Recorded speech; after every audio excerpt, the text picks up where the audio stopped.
Well,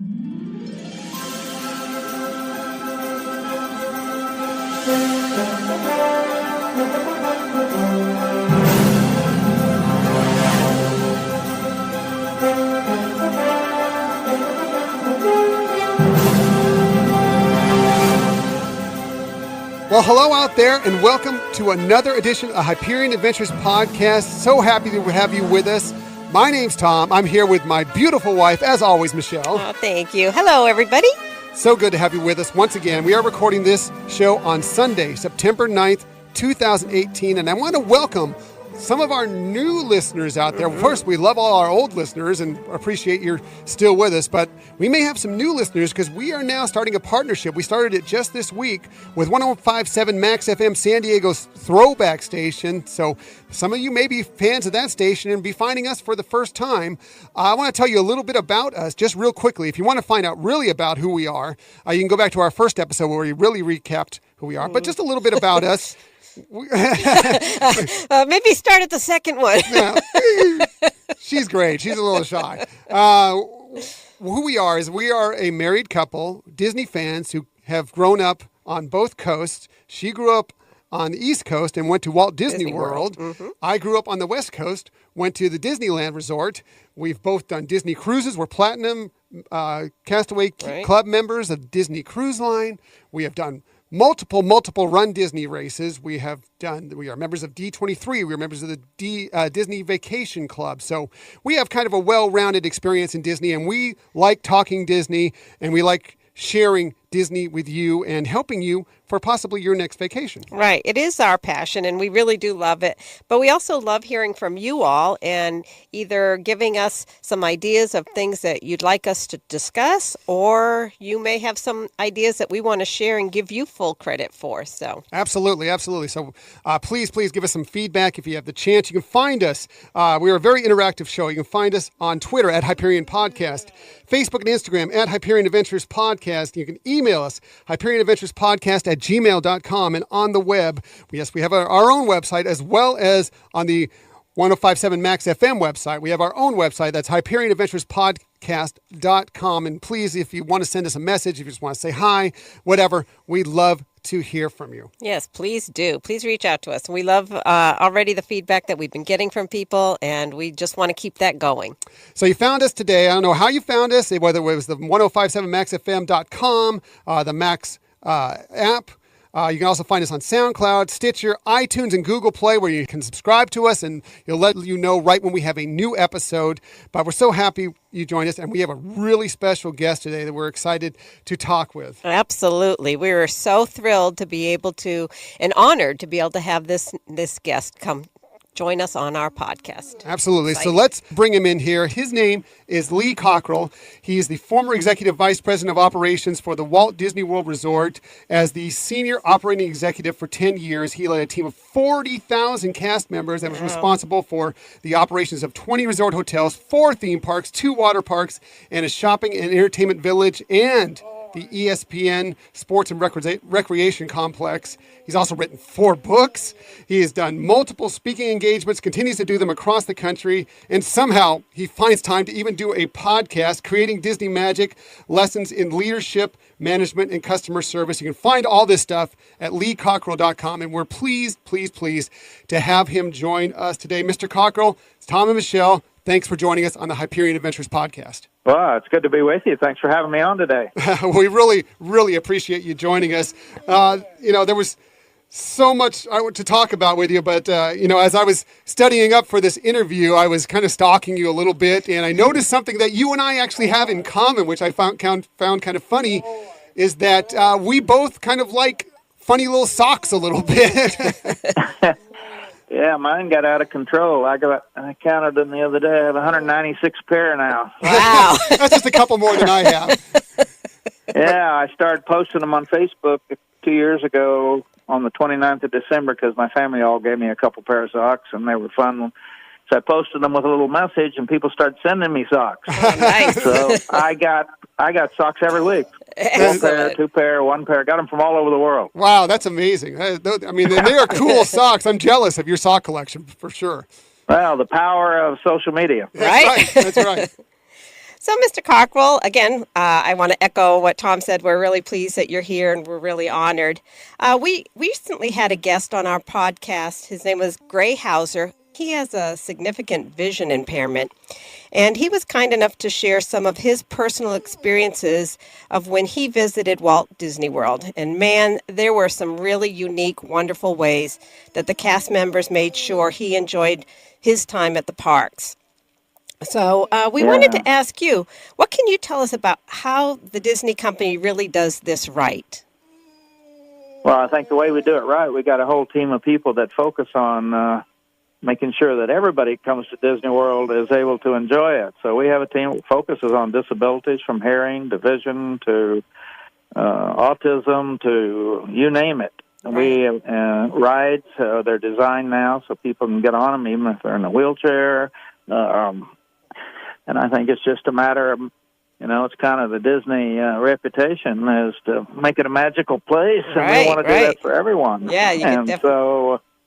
So, translation, all areas. I would say that some people have told me over the years that Disney's the only place they could bring their child who actually had to have his food all pureed because he was paralyzed from the neck down. Wow. And she said, I go in any Disney restaurant and ask for it. There's no question. That's amazing. She said, the rest of the world I go in and they don't know what I'm talking about. Wow. So, yeah, but we know how to take care of it. That's true. And what's really great is you can really feel the heart. It doesn't seem mechanical in nature or anything like that. No.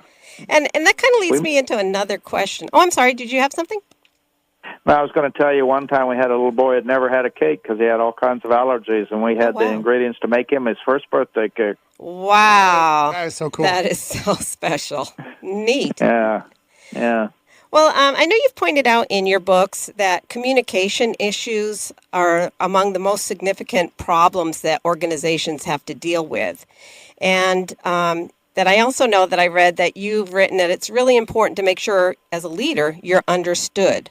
So can you tell us what kind of leadership techniques did you find were your best approaches to make sure that the message as a leader that you were trying to communicate made it down to the front line? Because as we know, those frontline people, those cast members are the ones that really do make the magic happen for the guests.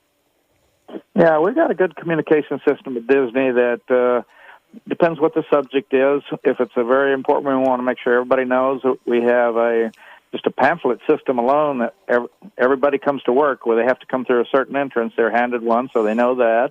Nice. I did a newsletter every Friday. It went out to 40,000 cast members, just updating them on what's going on. And, of course, today, now we use podcasting. Right. My son was the vice president of the Magic Kingdom, and he did every Friday night. He did a 7 or 8 minute, 6-minute podcast to the 12,000 employees and our cast members in the Magic Kingdom, saying, "Here's what we need to focus on. Here's an issue we've been having. Here's somebody's coming next week. Let's make sure we really take care of the senior citizens or the children." And podcasting is really powerful because most people will listen to it on the way to work from their phone. Right. And so we just keep looking for new ways. And, I think the main thing about communication is clarity. Be clear with people. Tell the truth. Don't try to put a spin on it. Right. Just lay it out there the way it is. Because if things are the way they are, then don't try to make it look better than it is. Right. And so somebody said, when in doubt, tell the truth. That leads me into your podcast, Mr. Cockerell. I've listened to several episodes, which you can do very quickly because if you haven't heard his podcast, they're only about 15 minutes long, so you can really get through a couple of them sometimes on your commute to work. But it's really great if you're looking forward to many aspects of your life, whether it be in your job, in your business, at home, time management. You cover so many different things and that I think are really important to everybody out there. What do you think is some of the most important things that you stress to people as they run their day-to-day lives? Well, we just hit our number 200 podcast, so it's been almost 4 years, and we give advice from everything about how to get better organized, how to think about time management more deeply. We do them on, are you thinking about the most important things in your life, and are you putting enough time against those? We talk about how the importance of taking care of your health and why aren't you doing it, because it'll be your biggest regret in your life. Right. We talk about anxiety and depression that's happening around around the country today, especially with college students and other people. It's very fragile times. People are having trouble dealing with everything that's coming at them. Right. I went through some with myself with some anxiety and depression a few years ago. My wife almost died. I had to take care of her for 2 years. Oh, my goodness. And it can strike anybody. I never thought I could be somebody it could happen to, but, Right. you know, it's a fragile world we live in. Absolutely. And then we talk about how important exposure and experience in education is, because education's great, but you also need exposure. You need experience. Right. And you got to find ways to get that, because it makes you bigger and broader and smarter. And so we just talk about all the subjects, from whatever it's talking to high school students or college students or people in the workforce. We talk about changing jobs and what you ought to go through when you think about that, and Right. all the things we all go through. Yeah, absolutely. We all do. It's no question. And it really is a good podcast. If you get a chance to go listen to it, like I said, it's only like 15 minutes. You can find it everywhere that you find all the other podcasts, including ours. You can also look it up on leecockerell.com, and he's got so much more there on his website. But really good stuff. Talking about some of this, you're talking a little bit about experiences here. You had a little bit of experience about a little over 25 years ago, probably a little more than that, actually, when it all began, when you opened up the Disneyland Paris parks. And I was listening to your podcast I think it was almost a year ago now when you were doing this podcast, and you were talking about a little bit of your experience first going over to France and having a little struggles because, well, you didn't really speak French. Could you tell us a little bit about that story? Yeah, well, I went 2 weeks before my wife came. My wife speaks French because she had a French boyfriend before she met me. It took me about a year to get rid of him. And she said she always wanted to live in France, and her kids would live there and speak English and French, and she didn't realize it was going to be with me, not with him. And so we got there, and I got there 2 weeks before, and I didn't speak French, and I was already intimidated by the French. It's not easy, and even if they speak English, they won't. Back then, they do now. Everybody speaks English over there, just about. A lot of them do, but young people. And so I ate ham and cheese sandwiches for a week, because that's all I could pronounce in French. Jambon et fromage. And I went to the same store every day and got that, and I just wanted to make sure nobody tried to talk to me, because I couldn't talk to them. Right. So, and it was stressful. Even stopping to get gas, I was just hoping I could use my credit card, didn't have to talk to anybody. Right. One day after a couple of years, I was sitting in the park reading the paper, and a car stopped and asked me in French how to get to the zoo, and I was able to tell them. Wow. And I felt like I'd got my doctorate's degree. So, Yes. so it's complex, and what happens? You're illiterate, Right. and I now understand people come to America and don't speak or don't read, and how difficult it is. And it's a great experience to live in a foreign country. You really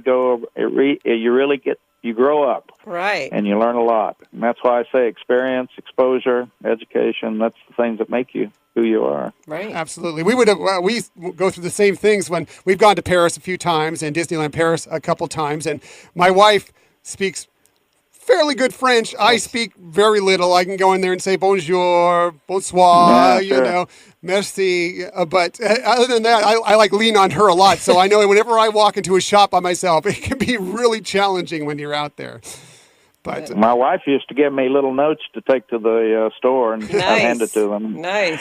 And so I was like a little kid, but it worked out. Awesome. And I got a French daughter-in-law out of it. Wow, wonderful. yay. Congrats. Married Valerie. They've been married 26 years now. wow. Fabulous. Just about as long as Disneyland Paris has been open.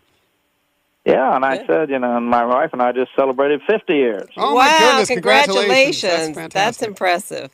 That's wonderful. Well, we thought it was good because my mother was married 5 times, so I was just getting the family average down. That's right. There you go.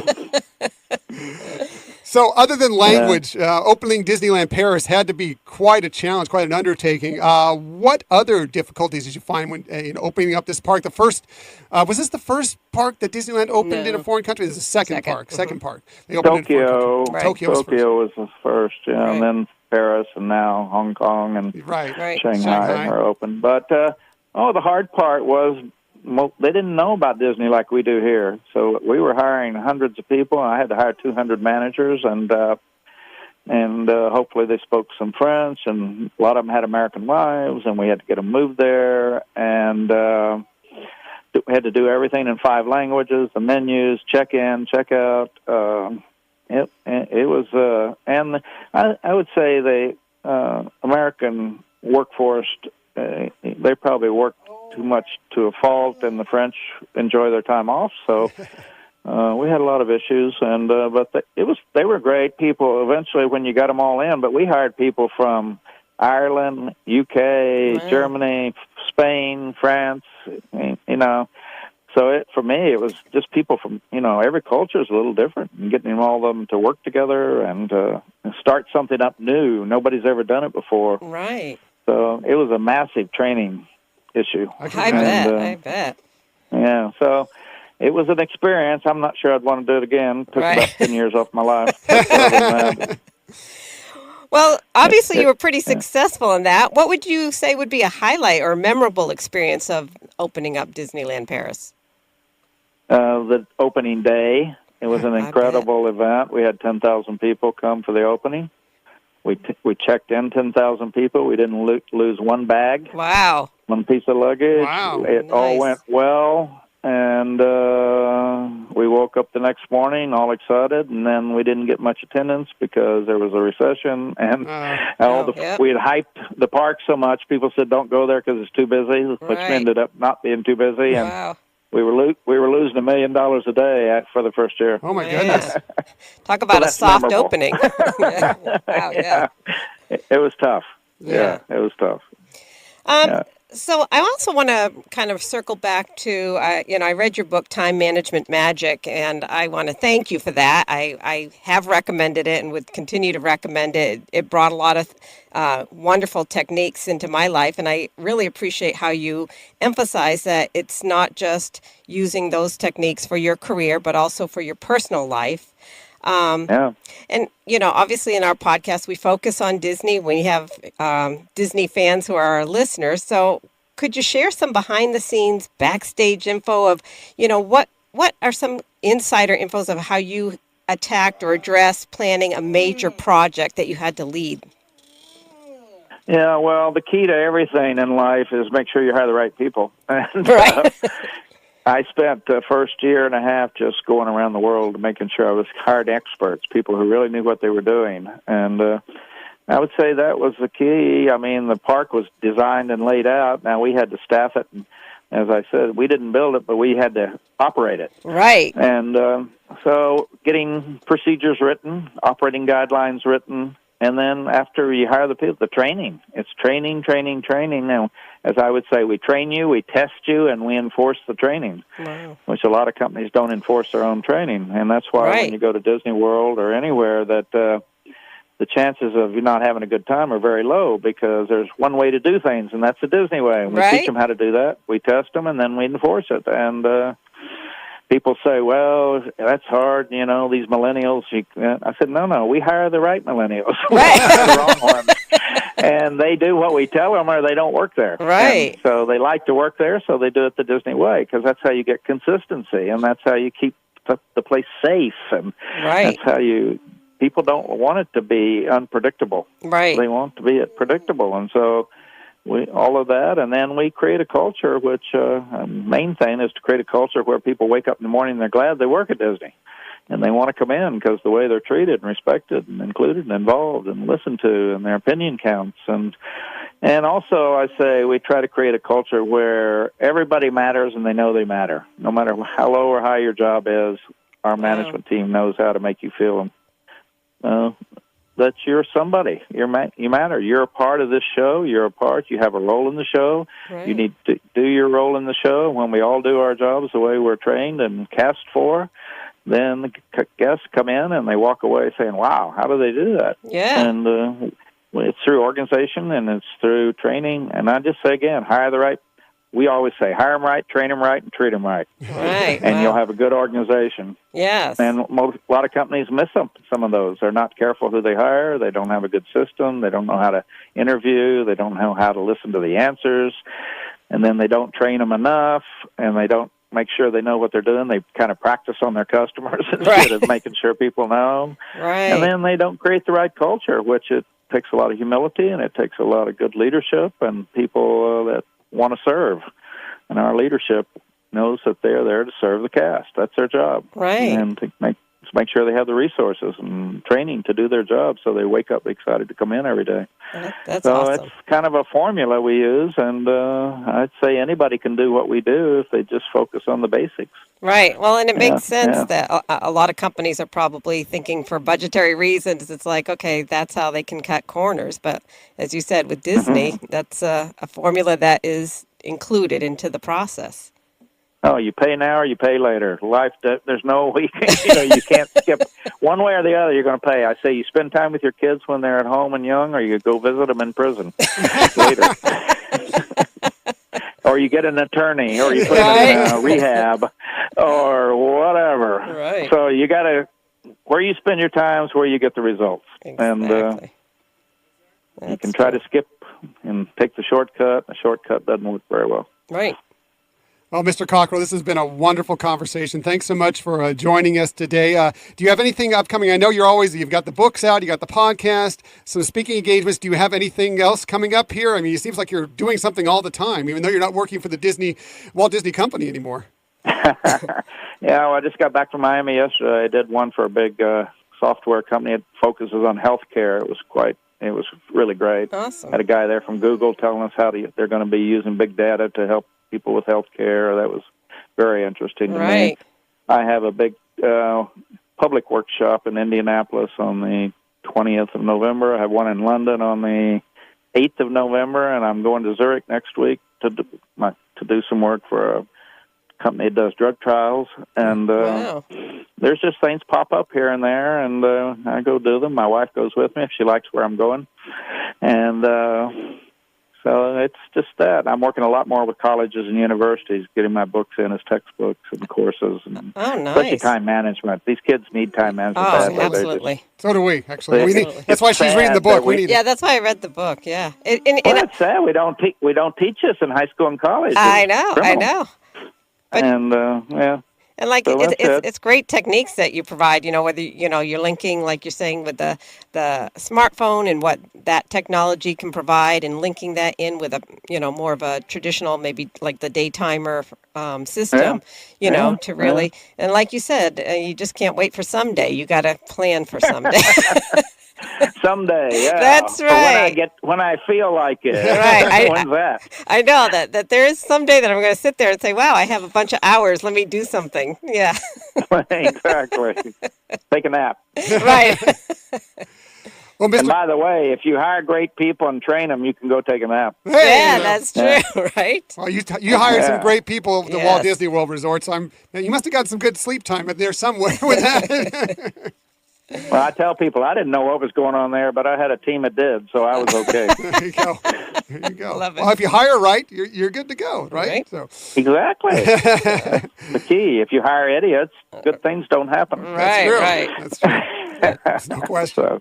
Well, Mr. Cockerell, thank you so much for taking time out of your Sunday to talk with us today. It's really been a pleasurable conversation. Absolutely. We really enjoyed it. So thank you again. Yeah, it's great. Thank you all. You take care and have a good day. Thank you. Too. So you too. So once again, that was Lee Cockerell. He's the former Executive Vice President of Operations for the Walt Disney World Resort. He has 4 books. Really, you should check these out. Career Magic, Time Management Magic, The Customer Rules, and Creating Magic. Really great books. You've read the Time Management one, as we talked about in the interview. Really cool. He also does speaking engagements, as he talked about. I just said across the country. He does them around the world. He's going to Zurich. He's going to London. He's everywhere. Pretty impressive. Yeah, he's getting socks from everywhere. I know. That was interesting. And of course, you can listen to his podcast. It's really a good podcast, especially if you're running a business, even if you're just trying to get by for your daily lives. The time management issue really goes through some great details and some strategies that might help you out. His podcast is called Creating Disney Magic: Lessons in Leadership, Management, and Customer Service. I think that's the only podcast name that's actually longer than ours.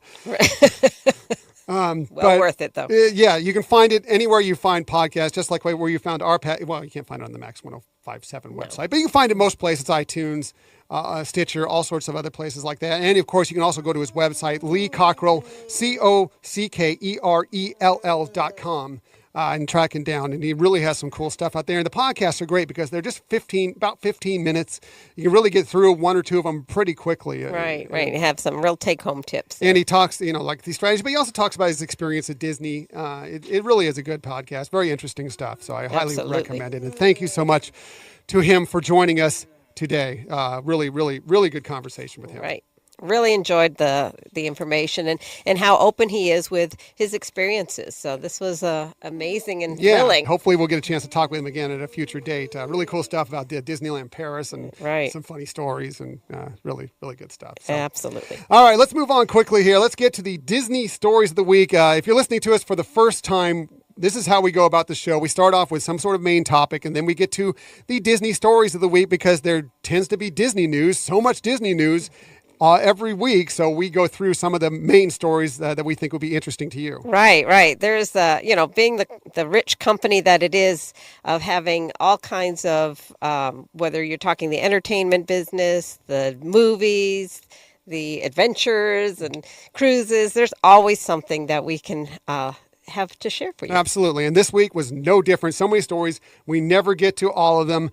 But let's start off here. We'll start with some park news. We'll start with the Walt Disney World Resort.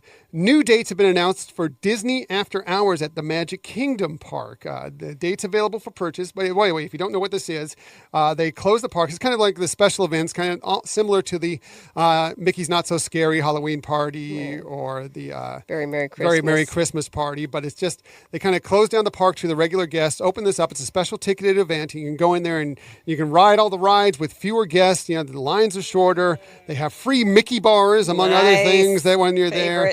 Really a great time. So they've opened the dates for purchase from December 3rd, 2018 to March 7th, 2019. Here are the dates and times they've opened up. I haven't checked to see if they're still available. These will sell out. A lot of these will sell out. So you might, if you're going to be out there for these dates, you might want to jump on it as fast as possible. So the dates are December 3rd and 10th, January 7th, 17th, 24th, and 28th, February 7th, 14th, and 28th, and March 7th. So if you're going out there, especially if you're buying tickets, it's kind of a great, if you're going to go and just purchase a regular ticket for the day, you might want to spend the money on this instead because you're going to get more bang for your buck. Yes, it's only like 3 hours that the park is open, but you can get on a lot of rides in that short amount of time. It is a great experience in that regards. And, again, if you're not purchasing an annual pass, or even if you do have an annual pass, it's still a great time to go in there.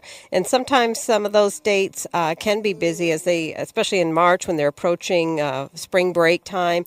So you could still have a very fun experience of getting onto so many attractions in a short amount of time. Right. And it's at night, cooler weather. And you don't get the ticket allows you to get in a little bit early. It's before the fireworks go, so you can get there, you can watch the fireworks, then when the rest of the guests leave, the park opens up just for you and the other ticketed guests there, and it's really a lot of fun, so I highly recommend it. Advanced purchase price is $125 plus tax. Day of price, if they happen to still have some spots available, $129 plus tax. There are discounts for annual pass holders and Disney Vacation Club members, so I think we were looking into it, possibly doing it. It was, for the night we were looking for, it was $95. I think there's some other nights that are a little less expensive, and some are a little more expensive. But check the calendar, check and see if they're still available. And if you're thinking about doing this, I would jump on it as quickly as possible because it is possible it might sell out. Right. We've seen that. Mm-hmm. So other park news, this time we're going to go from the East Coast over to the West Coast. There are changes coming to a couple of fast casual restaurants in the hotels of the Disneyland Resort. Nice. This is straight from the Disney Parks blog. Tangaroa Terrace at the Disneyland Hotel will be closing very soon. It will reopen in early 2019 as Tangaroa Terrace Tropical Bar and Grill. If you don't know where Tangaroa Terrace is, it's right next to Trader Sam's Enchanted Tiki Bar. Right. It's a little restaurant right next to it. It's a 50s inspired tiki design. That will remain there. However, they were going to have a new outdoor bar and a refreshed patio that's going to be serving island cocktails and Asian-inspired fare. This is straight from the Disney Parks blog.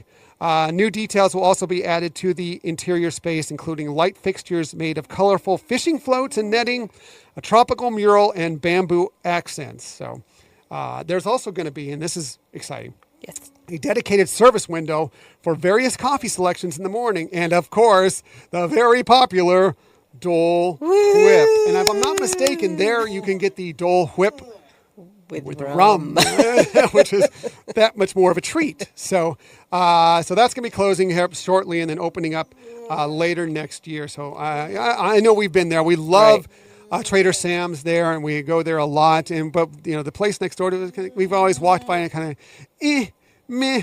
It's never really inspired. So hopefully these changes will kind of bring us back and expand that kind of area and really have more of enjoyment for that whole space nearby the Disneyland Hotel. And considering that, sometimes Trader Sam's gets pretty busy, to have another option that is, maybe like you're saying, maybe equally as exciting or fun to participate in. Right, absolutely.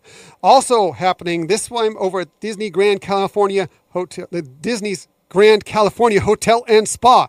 I can get it all out. You did it. Whitewater Snacks is also going to be closing soon, and will be open later this year with a fresh new look. And also, guests there at that hotel, they'll be able to soon enjoy a lounge that's by the pool with a little more luxury. There's a new pool bar coming that's going to open up in spring of 2019. The pool bar area will keep the hotel's signature arts and crafts design with natural boulder stonework and the bricks. There'll be a custom tile mural at the back bar, which will be fun to check out. I love some of the back bars that they have. Yes. One of the top of the World Lounge at Walt Disney World Resort. We love the back of the bar mural there that has the monorails. If you're a Disney Vacation Club member and you haven't been to the top of the World Lounge, you really need to take advantage of that while you can. It's spectacular. And they're also going to open up some new shady areas with some new table seating and everything by the pool. So it's a nice place that you can sit while you're by the pool, have a drink, have some food, and just kind of relax if you're some time off out of the parks. Right, and that hotel really does call out to you to relax. It's just such a nice, peaceful setting, and so it's great that they're making these wonderful changes. It's also the shortest trip into either of the parks there. They have their own entrance into Disney Grand California. I'm combining them now. Disney California Adventure Park. And so, since you can get right in and get right out very quickly, it gives you that much more time to relax between your visits to the parks. You'll be able to fit the time in to relax. Fit the time in to relax. Yes. Please fit the time in to relax from time to time when you're at the resorts. That's kind of like hydrating. Exactly. Kind of like hydrating. Yes. So moving away from the parks, now we'll move to the cruise line. Well, we haven't touched on the cruise line enough, but there were a couple stories for Disney Cruise Line that came out this week. First one is that Miami, the port of Miami, may be the new permanent home of at least one of Disney's cruise line ships in the coming years. Right, and that makes really perfect sense. It does. It really ties in with that location well. We've sailed out from there, and it's certainly a setting that's used to having cruise ships there anyway. So wonderful port to sail from on a Disney and cruise. Convenient if you're flying to the Miami airport. Right, it is exactly. Convenient to get to or that Fort port. Lauderdale, right. Or Fort Lauderdale for that matter. Yes. Easier from Miami, but yes, from Fort Lauderdale as well. This is straight from Miami Today News. 2 Port Miami Cruise Line agreements scheduled to go before Miami-Dade commissioners this week, are going before them this week, one of which would advance the construction of a new terminal. Now, that possible new terminal will be built east of the existing Terminal J, and that would be a specific Disney terminal. So they may, if they're building this new terminal, it may be similar to Port Canaveral, where they can really put their own touch on it and make it Disney-fied. Yes, much more. Yes. They do a nice job. They put up nice decorations and banners. But yes, having that special touch like they have at Port Canaveral would be wonderful. So Disney would have 18 months from the date of the memorandum. This is all technical legal mumbo jumbo, but the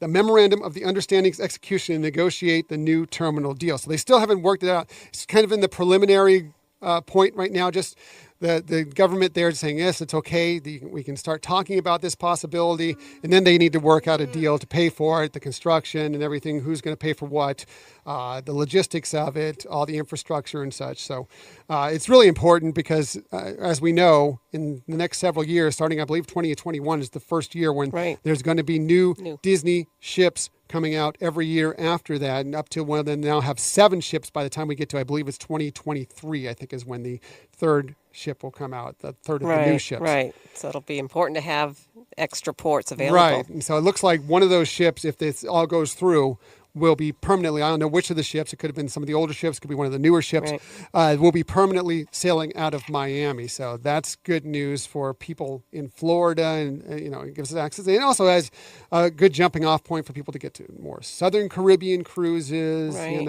of course get to all the various Caribbean spots, whether it be Western, whether it be Eastern. Really great stuff. So looking forward to that possibility. Yes. Another Disney Cruise Line story that came out this week was that they are looking to add another private destination in the Bahamas. Now, I don't think that's any surprise to anybody. They've been looking for something for a while now. We just talked about it. They're going to have 7 ships.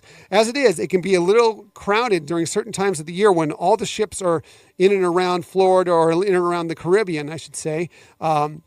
And trying to get into Castaway Cay, it's as beautiful as that location is. It's only the 7 days in the week. They can't have a ship there every single day. So they've been looking at a couple of different sites. They think they've pinpointed the site they want to go to now. This is according to the Disney Cruise Line blog, which, by the way, if you're going sailing on a Disney cruise line sailing soon, or if you're just interested in Disney Cruise Line, the Disney Cruise Line blog is really great. They have great information there. They have menus. They have all sorts of stuff there. Really good to set you up for your next sailing with Disney Cruise Line. Anyway, last week, Disney Cruise Line officials presented a development proposal for the Lighthouse Point site to the Bahamas Chamber of Commerce and Employers Confederation. So the meeting included discussions on the project's design and development, the economic and environmental impact of South, and I'm going to butcher this as I always butcher these things, South Eleuthera Public, it's called South Eleuthera, Eleuthera. I probably butchered it, but anyway, public access and conservation objectives. If you're looking for a picture of what the site might look like, what they'd like it to look like, you can find it on the Disney Cruise Line blog. But it looks kind of interesting, and definitely Disney needs to find another private location. Absolutely, because especially with the larger ships, once they get into port there, it really takes up the whole island. And like you said, if there's going to be multiple ships out there, you really can't support multiple ships at the same location. So. No, it definitely can't. And the bigger ships, that island, and if you've been there, you know what it's like when the larger ships, the Dream and the Fantasy right now, show up there. It can be crowded as it is. It's not so bad with the Magic and the Wonder. The smaller ships, it's still crowded, but not as crazy. But these ships are all going to be about those size or bigger. So there's just no way they could fit 2 ships in there at once. Right. And for people who have been sailing on the cruise line for years now, like us, I mean, it will be nice to have something to look forward to in terms of going to another location and seeing how they're going to have the activities put out on Lighthouse Point. Yeah, that's what Lighthouse Point. I'm looking forward to that. Castaway Cay to me is my favorite. It doesn't matter where it's sailing. I love going Disney cruises through the Caribbean, West Coast, whatever. The one port that I always want to hit, if it's entirely possible, is Castaway Cay. It's the most relaxing place you can go to for a nice beach day. Right. It has something for everybody. It has, for the kids, so many activities that they can do, so many, whether they're playing games or doing things on the water. As families, they have activities that can be done all together. And then they also have the other areas, which is adult only. So it really is a location that hits everybody's interests. Yeah, it breaks down just like the ships do, where there's an area for kids, there's an area for families, and there's an area for adults. And the island breaks down the same way, and I'm sure they'll do something similar if this does come to fruition at Lighthouse Point. But excited about this and excited to experience it. Hopefully it all works out. Absolutely. And we'll get the details down.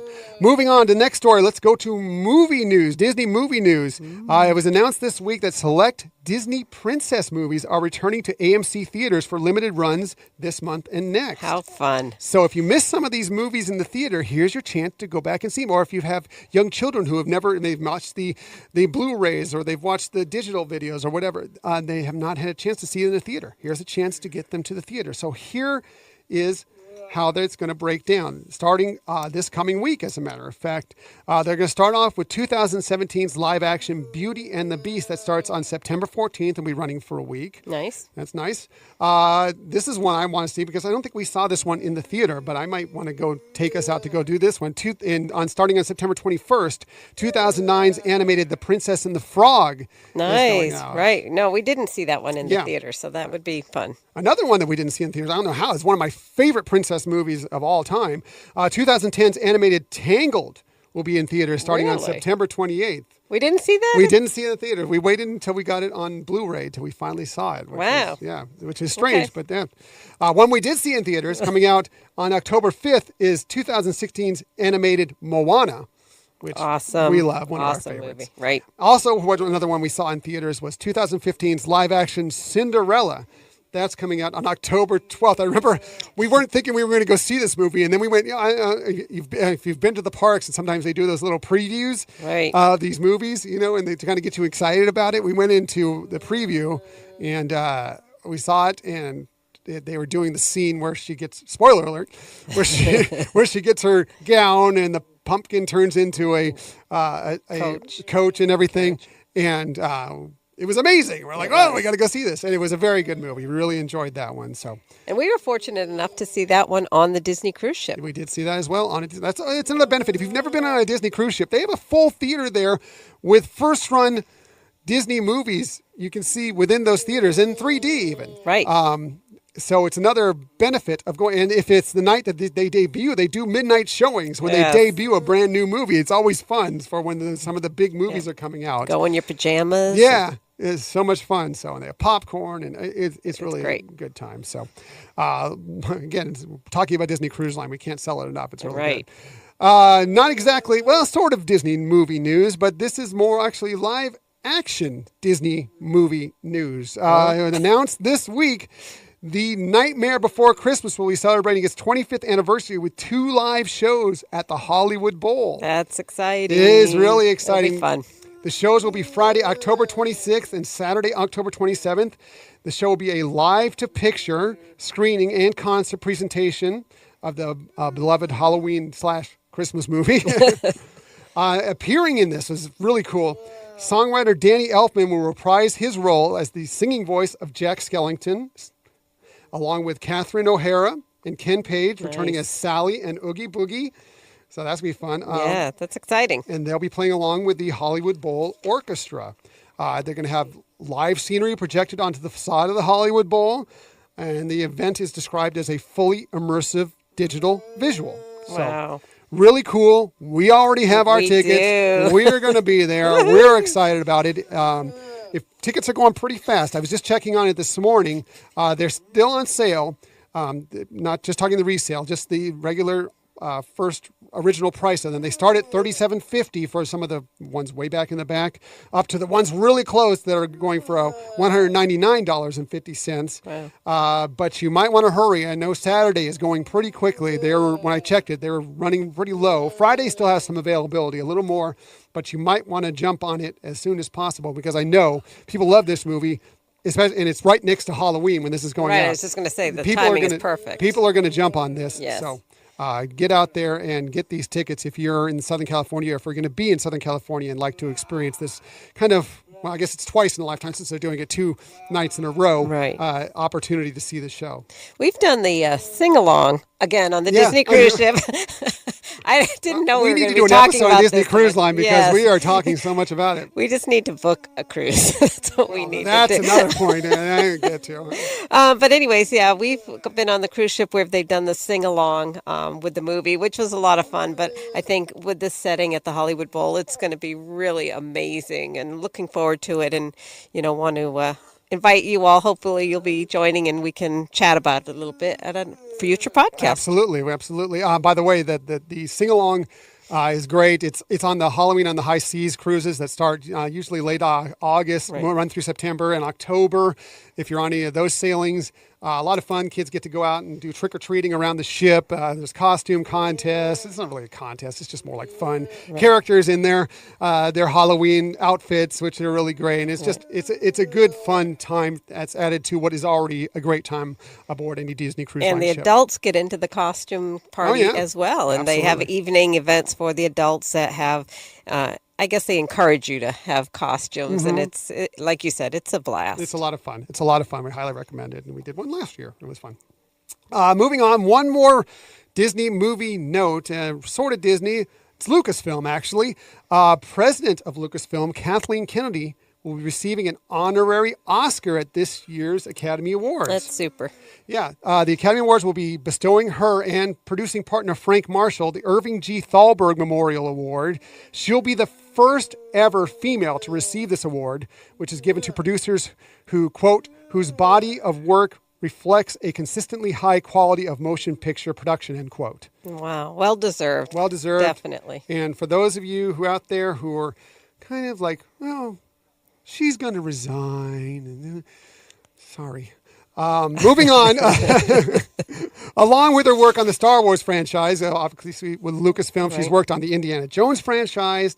She's worked with Steven Spielberg a lot, E.T. the Extraterrestrial, Back to the Future, Jurassic Park, Schindler's List, many more great films. So it's not just talking about the great work she's done with Lucasfilm and with Star Wars. She has done a wide array of different movies. Right. And I think that's what made her experiences be highlighted for Lucasfilms to really want to have her in such a role. Absolutely. And that's really great news. And again, the first female to be receiving this that's award. awesome. That's really, really cool. So congratulations to her and to Frank Marshall for that matter as well. So that's it for the Disney Stories of the Week. So many out there. If we didn't get to a story you wanted us to talk about, please email us, contact us. We'll go through the ways you can contact us again at the end of the show, and we'll be happy to discuss it with you or bring it up on the next show, which coming up, we almost always record these on Sundays. We'll record them next week. But we never, if this is the first time you're listening to us, we never end a show without giving you some sort of tip for your vacation, for whether it be the parks, whether it be the cruise line again, right. Which actually mine is. So apparently I really want to go on a cruise. You must have. I'm feeling the vibe. Mine is not, but necessarily, but I'm glad you did. Whether it be Run Disney, whether it's just anything in life about Disney, we always go through some tip to kind of help you out on your next vacation or whatever it is. And we always start, as always, ladies first, and that would go to my beautiful Michelle. Oh, thank you. By the way, who has the best tips? That's why she starts. Oh, that was very kind of you. So I'm actually using one of the, as our tip, or as my tip, is Mr. Cockerell talked about planning. And, that's something that in his podcast and his books that he talks about a lot too, is that things just don't happen. You have to plan for them. So wanted to tie that in with planning a Disney vacation trip. So we have some tools that we want to encourage you to look at if you are planning a trip, whether it's being to one of the resorts or to a Disney cruise. So the first tool that you could use, we actually highlighted last week in our Disney Parks Mom Panel episode. And so that is a really great tool or way that you can research what's going on in the parks or wherever you're taking your vacation with Disney. You can search by questions, or you can ask your own questions, and they're great at responding to those. Obviously, the Disney apps and their online website has a lot of information that you can research, and it's really well thought out and easy to, look at whether you're looking at restaurants or you're looking at attractions or entertainment. You just want to know what the different fireworks shows are going on. It's really easy to, maneuver through the app and the online. And then you used to be able to request a DVD, but now they have the videos online. And so those also give you some really great informational tools or ideas of what's going on at the resorts.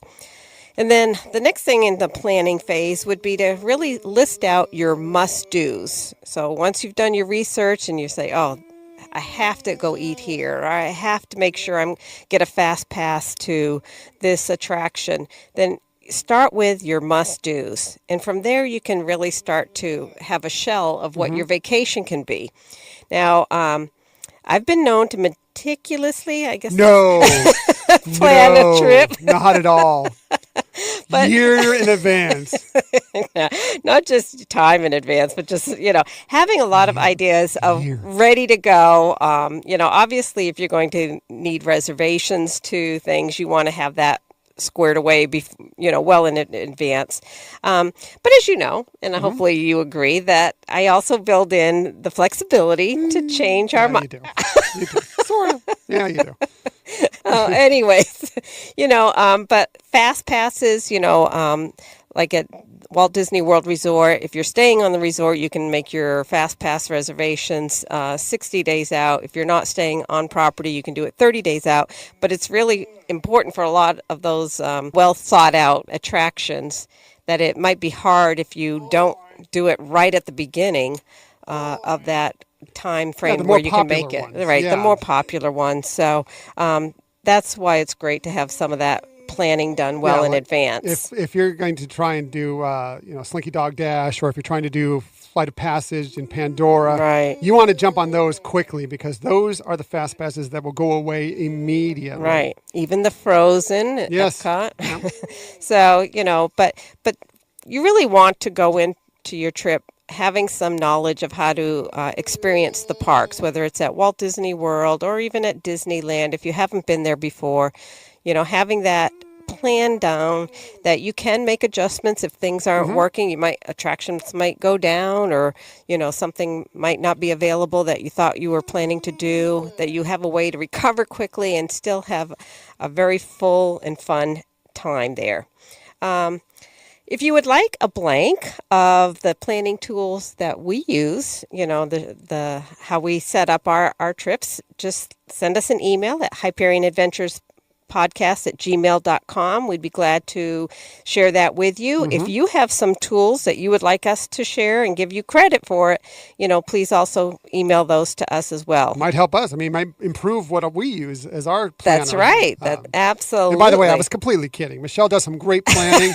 I'm not kidding about that she starts a year out, but she does great planning. I really appreciate it, especially since she knows the Walt Disney World Resort much better than I do. I've been there several times, but she's been there since the years it was open. No, I won't say that. Yeah. I'm not going to I've been there age a you, while. but she's Thank been there you. for a long time. For a long She's gone. time. She's been there for so many years. She remembers places that aren't even open anymore, but she knows the Walt Disney World Resort. So I appreciate her planning these things out, even though, yes, sometimes, being a little more flexible. No, she's really completely flexible. I'm joking.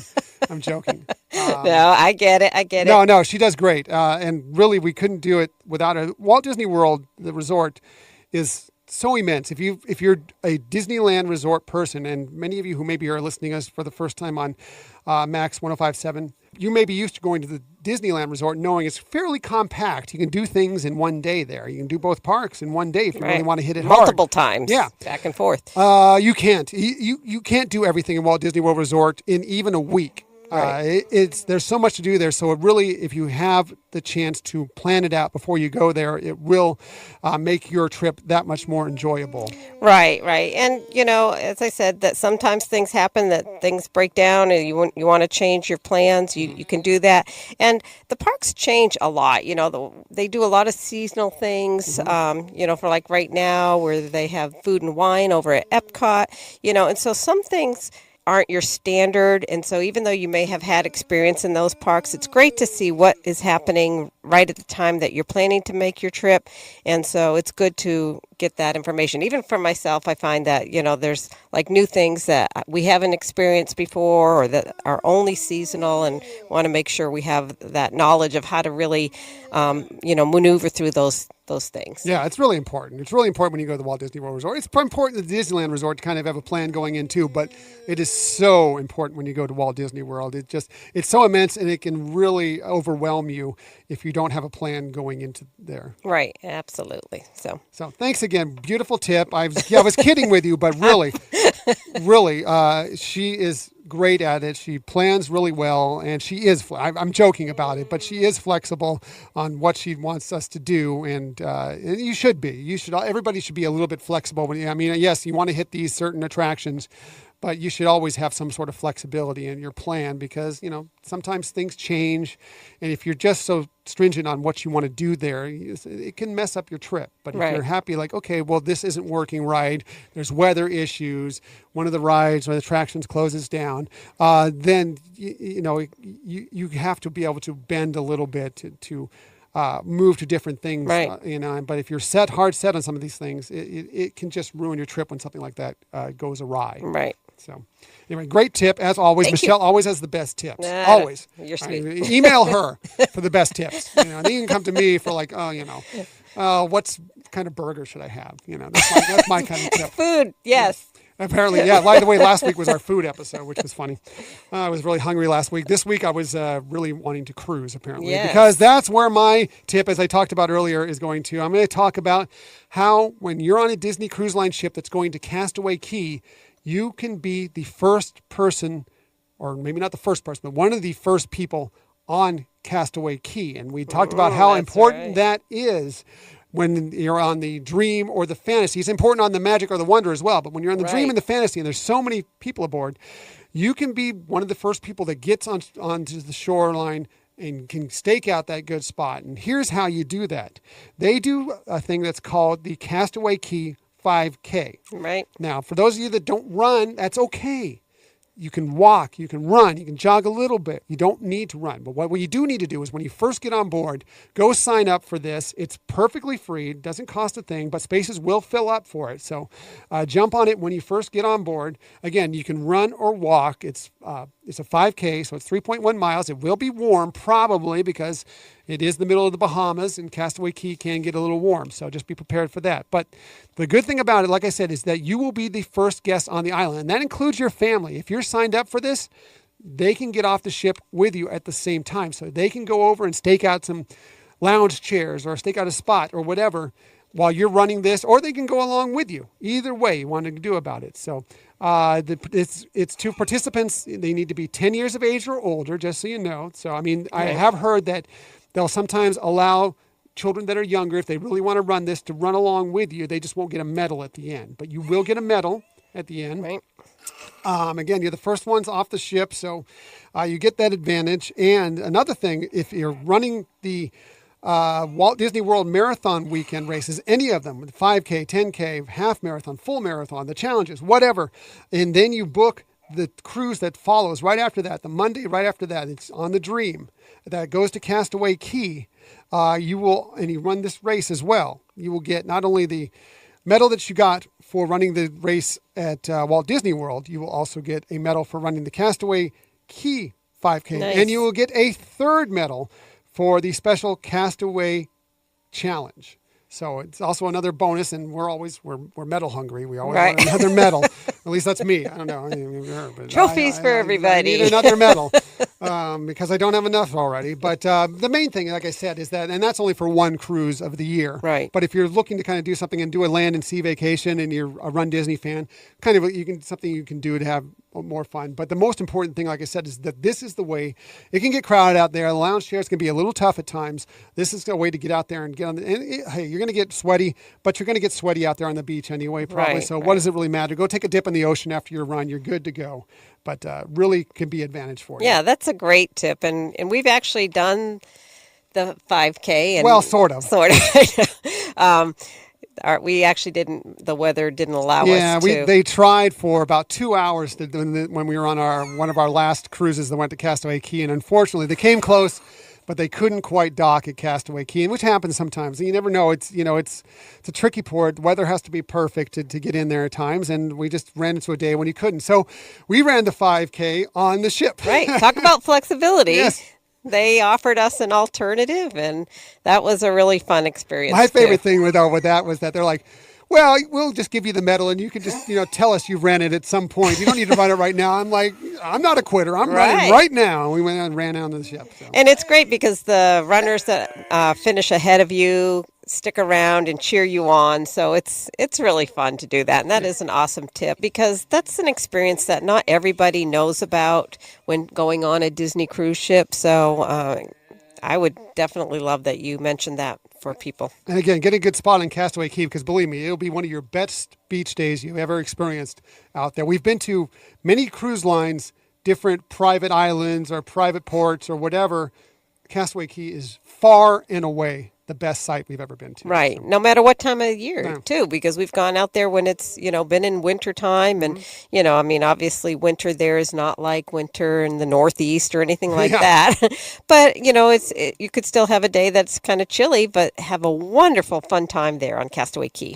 Yep, it's really good. So that's it for this episode of the Hyperion Adventures podcast. Thanks again for joining us. We really appreciate you being with us every week. And if this is your first time, we hope you'll come back and listen to us again in the weeks to come. Next week, speaking of that, we're going to be traveling to the Walt Disney Studios for a screening of the original classic Mary Poppins. Isn't that awesome? Yeah, I'm so excited to do that. So we'll be telling you all about that. And if you happen to be going up there as well to experience this movie and you happen to see us, come by and say hi. Tell us you listen to the podcast. We'd love to meet you.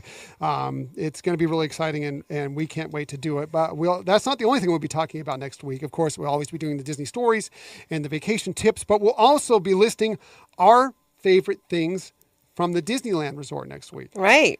So we've done a lot of love for the Walt Disney World recently, and today we've talked about the cruise line. So it's time to, focus on some things that are wonderful about Disneyland Resort. And we're both going to do our different 5 favorite things. So it'll be interesting to see, compare and contrast our 2 lists and see where we share the same thing. Maybe one person has something higher, one person has something lower. And by the way, if you want to share your 5 favorite things about the Disneyland Resort, send them to us and we'll read them on the air as well. Absolutely. So here is how you can contact us. Follow us on social media at Hyperion Podcast on Twitter, Facebook and Instagram at Hyperion Adventures Podcast. You can find us on the web, on our website, HyperionAdventuresPodcast.com, as well as 1057maxfm.com. You can email us at HyperionAdventuresPodcast@gmail.com.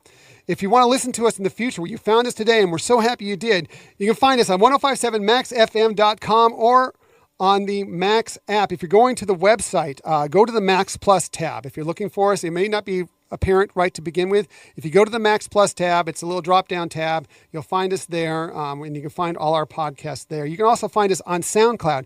You can find us on Stitcher. You can subscribe to us on iTunes and Google Play Music, and whenever we have a new episode, it'll come right to you. You won't have to look for us. You'll just know it's there. And by the way, because we're doing a little transfer here since we've done this partnership with 1057 Max FM, if there's any issues, you shouldn't see any difference in if you're receiving us, if you're already subscribed to us on iTunes or Google Play Music or whatever. There shouldn't be any difference, but if you do notice something, contact us because we want to make sure that any technical issues are hammered out as soon as possible because we don't want to have your experience be different at all from this. It shouldn't change anything about what we're doing just because we've now partnered with this radio station. Right. And again, you can contact us via email at HyperionAdventuresPodcast@gmail.com. And of course, like I said, also the various social medias, you can contact us there. Just drop us a little note. And, we will get right to work on that and correct that if there is any problems. I don't expect them, but if there are, I want to make sure that we get it corrected as soon as possible. And by the way, if you get a chance, give us a little rating, give us a little review. It really will help us in so many ways. Just kind of let some people out there that maybe don't know about our podcast to say, this is something I might be interested in. So it won't take long. If you could do that, that would be fantastic. So, but thanks again. We really appreciate whether you're a new listener, whether you're an old Hyperion adventurer, one of our OGs, one of our Hyperion adventurers, our new Hyperion adventurers. We love our whole family, and we're so excited to have you with us. And we're looking forward to sharing another magical week with you. So for another week, I'm Tom. I'm Michelle. And we hope that you have a magical week. Bye.